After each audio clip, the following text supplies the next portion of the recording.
that. Okay. Does a daddy or a little girl need a mentor? I mean, that depends, right? If you're a 20-year-old daddy, you don't have a lot of experience, you want to be the best daddy possible. I think finding other daddies that probably really somebody in the community, somebody who you think takes it very seriously and has a style that's aligned with yours, I think it would be really helpful to be able to communicate with him. Even if you just ask for an hour of conversation.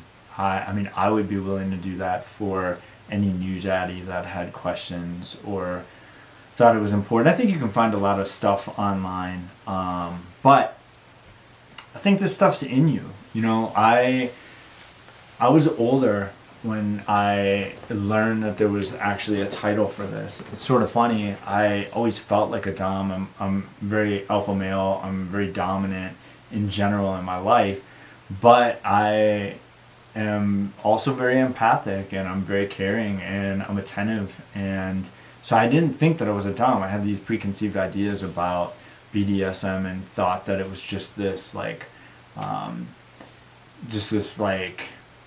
what do they call it, hellfire and brimstone type thing. I thought it was just this really strict sort of non-consenting. I just pictured girls crying and dudes like not caring and being all like sociopathic. So but if I look back, I was always a daddy. Like my entire life always have been a daddy, and a mentor when I was younger would have definitely helped me understand how to be a better daddy, but I don't think it was necessary. But I probably wouldn't have made as many mistakes just in general. I probably would have figured it out. That's my biggest wish. I wish I would have figured out that there was this dynamic earlier. Anyways, I'm getting off track. Does a little girl need a mentor? In the form of a guy? Probably not. I don't think that I would actually say that that's advantageous. I tend to avoid little girls that have a daddy mentor, because he's just going to train her to do stuff or tell her stuff is important that isn't going to be important to me. The odds on two daddies agreeing on what they want from their little girl being the same is very, very low. So I would avoid that. A protector, I think that's pretty good. I think if you're on FetLife and you have somebody that you feel like is willing to be a protector for you, I would do that. I have done that. I think it's good to have somebody on your profile that is a protector, and people are going to be looking for girls that just joined or whatever that are easy pickings to prey on.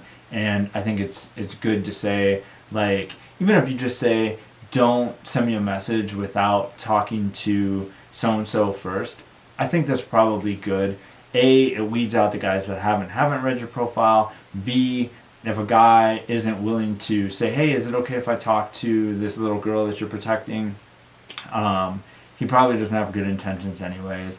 And, you know, I can scour his profile, see, you know, his likes, his groups, like his activity, get an idea of what he's done. So having a protector is one thing, but I think that should be a very non-sexual dynamic. I think it needs to have a really good boundary and not be meeting the needs that a daddy has with a little girl or a little girl has for a daddy.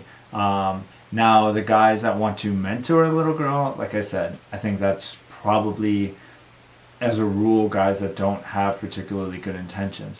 Now, finding a woman that is in the community and wants to help you get in touch with what's important to you, not train you, because you don't need to be trained. You know how to be a little girl. It's natural to you.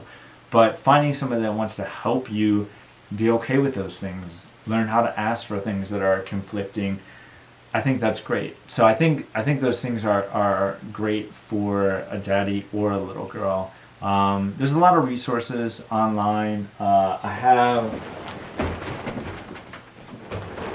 right here, I'd recommend, I mean, if you look at my books in general,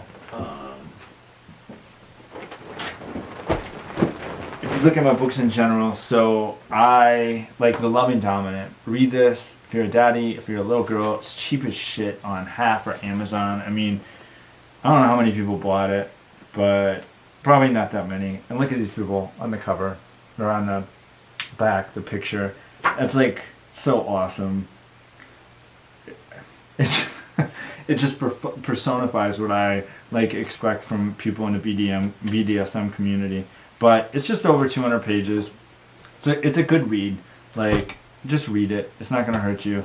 And then I read a lot of books on relationships, the games people play, Getting the Love You Want. This is like on imago therapy, and like basically, well, you can read that if you want. Love yourself like your life depends on it. Important. You know, this stuff's all like really important because you should be coming to things like pretty solid in general, or at least willing to work on those things. So I would definitely recommend that. But you don't need a mentor. You don't need a trainer. If somebody is trying, be really suspicious. If you're a little girl and they're of the opposite gender, and if you're a daddy, don't be afraid to ask. Like, it's great to learn. It's great to get experience. A little girl will feel better. But at the end of the day, I think on a lot of the really important stuff, we know just intrinsically, like it's just to our core, what works for us, what doesn't, what we like, and what we don't. So I don't think it's mandatory. I think it can definitely help, but please be careful. And if you're going to seek that out, do so in a healthy way. All right, that's it. I'm done.